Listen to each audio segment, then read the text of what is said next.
of your meeting with Romelu Lukaku? Well, first of all, we were, like, even in the view back on it, happy that we took the time that it needed to look calmly on it and to talk calmly about it. This is what we did. He apologized and is back in the squad for today's training. Today's training is later. For me, the most important thing was to understand and to clearly understand and believe that it was not intentional. He did not do this intentionally to create this kind of noise in front of a big game. And the second one, it was the very first time that he even behaved, even before when he seemed to be, when he, in his opinion, he was ready to play, for example, after his injury from the start, and we thought like he needs to readapt to the intensity a little bit more. There was never the slightest behavior against the team, so it was the very, very first time that we actually felt him this way. And these are very important points to understand that, to stay calm and to understand that it's not that big as maybe people want it to be, or you want it to be. It's not small. It's also not small, but it's small enough to stay calm, to accept an apology, and to move on forward. What kind of reception do you think he will get from the Chelsea fans? Well, you know, he's very aware of what happened and what he created, and he is he feels the responsibility to clean the mess up. Maybe we will have a bit of smell still from it, of course. He can handle it. He has. There's also no other choice. He cannot expect now everybody to be super happy the very next day. But he is still our player, and we have good reasons and a lot of reasons to make him play for us and to convince him and to fight hard that he is our player. We are happy that he's our player, and we will protect him. And in the end, it's also very important that that the stadium supports the team, and even if somebody has a different opinion on it, or is strongly disagrees, it is about the team in anything we do.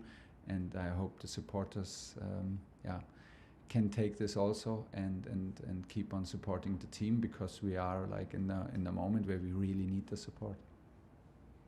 Did you get the sense, Thomas, from this meeting that Romelu is completely devoted to the team and that he doesn't want to? Yeah, that does not make it better, and it does not make it that you can understand it more, because he is very committed. He is in his private life and in his professional life. That's why it was so surprising to me, because he was on his way and he scored for us in Aston Villa. And he scored for us the next game. I forgot now against whom it was. But he was there. He was decisive, and we had the feeling, oh, there's a really a new start to it after injury and after COVID, and that's why it was that big surprise. So I never had before that interview, I never had the slightest doubt that he is not committed, because his actions on the pitch and off the pitch in private life all go into the same direction. He's an emotional guy. He does not hold back with his opinion. So also credit to that. And sometimes he carries his heart on his tongue, and it's like this. And we should not just blame him and just point on the negative side of it. We have to adapt now to the situation, and it created some noise that you normally absolutely don't want, and this is clearly understood. But there are zero doubts in his commitment and to the team and to the club. Last two, Paul. Looking further ahead, how do you get the best out of him in the system, and also off the pitch in terms of happiness? How do you just get the best out of your record signing? But I think the players get the best out of themselves, and we help them and we support them, and it's not of I mean, with Romelu, it's not about finding positions. He's a striker, and that's it. Pretty easy. He's a number 9, and just put him on number 9, and we never did something else. It's about adaptation. It's adaptation to the league, adaptation to a different club, to a different team, to different teammates. And then comes injury, and then comes COVID. We're in a total normal place with him, in an absolute total normal place. He is willing to learn. He's willing to adapt. He comes to the most intense league in the world, and it takes its time. And he was very strong in the beginning. He was now in the latest games, like I said, very decisive.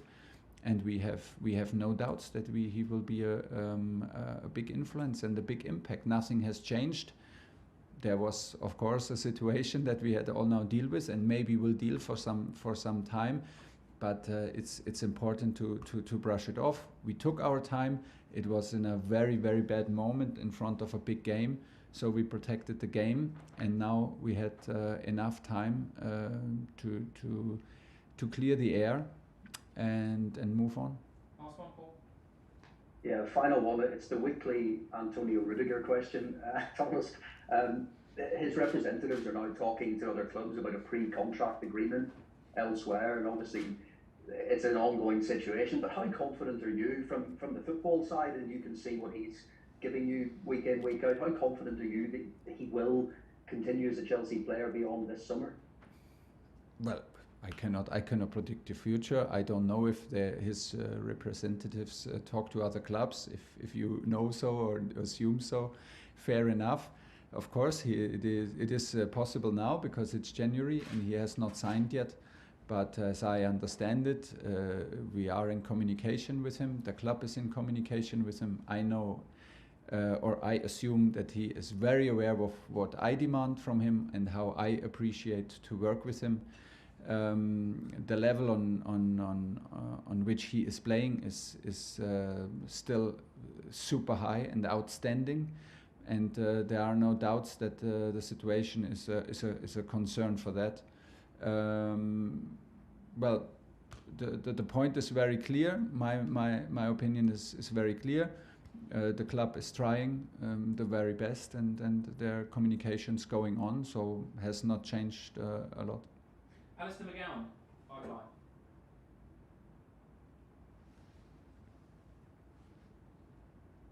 Hi, Thomas. Hi. Good. Don't forget. Oh, hi. What would you say then almost like the miscommunication was between Romelu and yourself, perhaps? Between Romelu and myself? Well, yeah, well, he said he wasn't happy with his role in the team. So has there been a miscommunication for him to say that? no, it's fine if he says so. I mean, I have read much. I have read more difficult quotes to cope with in my past years as a coach. Of course, he was not happy. He's here to help the team, and he was not happy because he was injured and in COVID. But I don't, and he wants to score for us. He wants to make us successful. He's a huge competitor, and that's pretty much it. I don't see any misunderstanding in communication. We talk a lot, and we share our opinions a lot. That's why I was very surprised and still am, because like in the dialogue with Romelu, it's the same. We're on the same page. We compete for the same things. He's our number 9, and I cannot say more to that. So after that meeting, did he go away feeling that he had a long-term future at Chelsea? You have to ask him. Actually, I don't know how he feels about his long-term future, but he has a long-term contract and he is fully committed. So I assume that this is the foundation. I mean... Okay. James Savudra, TalkSport. Hi, Thomas. You mentioned that Romanu's apologised to you. Would you like him to apologise to the playing group and the fans? And do you think it will be easy for him to regain that trust with you and the players? With me, not. No, with me, not, because, like I said, for me, it's the most important to understand the situation. Is this frequently happening? Is this overall picture that we have? Is this does this reflect the overall mood and attitude that he shows? This is an absolutely clear no. Was there intention behind it? Was the intention to create trouble? Was the intention to leave the club? Was the intention to I don't know, put pressure on the coach? Absolutely no. I cannot see it. He did not want to do this intentionally. Of course he did. Of course he should have known better. Yeah, that's why we have to clean it and clear the air now together. But as we answer all these questions with a clear no, we need to be adult enough, mature enough, and to take it, to accept an apology, and to do everything now together to clear the air and have a clear head to prepare the upcoming matches. They are difficult enough. And you said before he's got a long-term contract, but are you confident he will be a long-term option for Chelsea? It's been 2 years he had at Man United, 2 years at Inter, and this happened so early on in his time at Chelsea.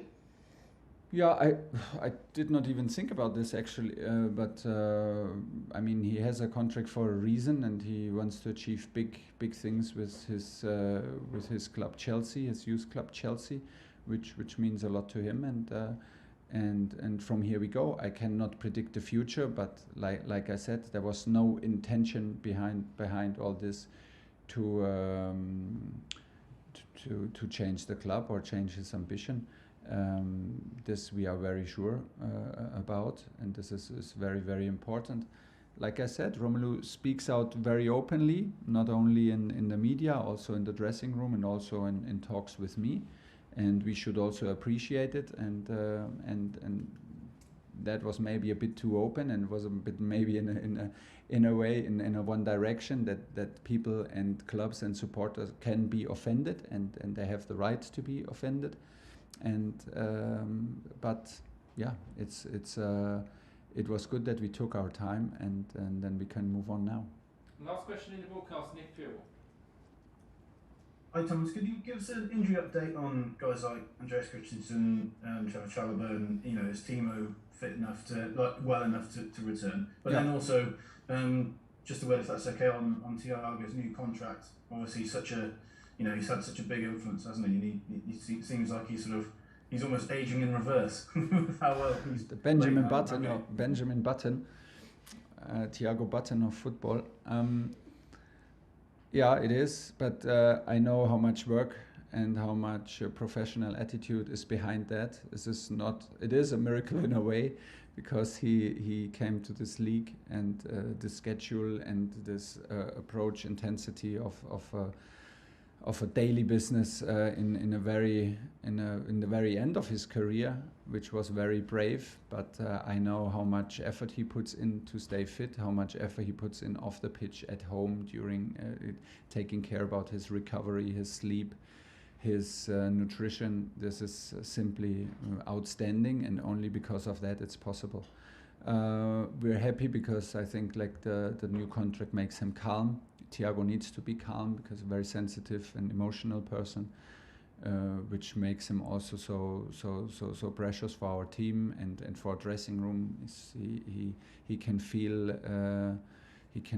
emotions. He can feel a different state of emotion from others, and can help so much in this.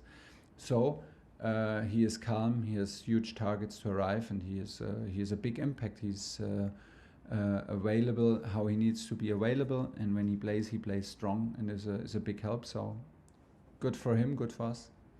And for the injuries, Andreas is a doubt for tomorrow.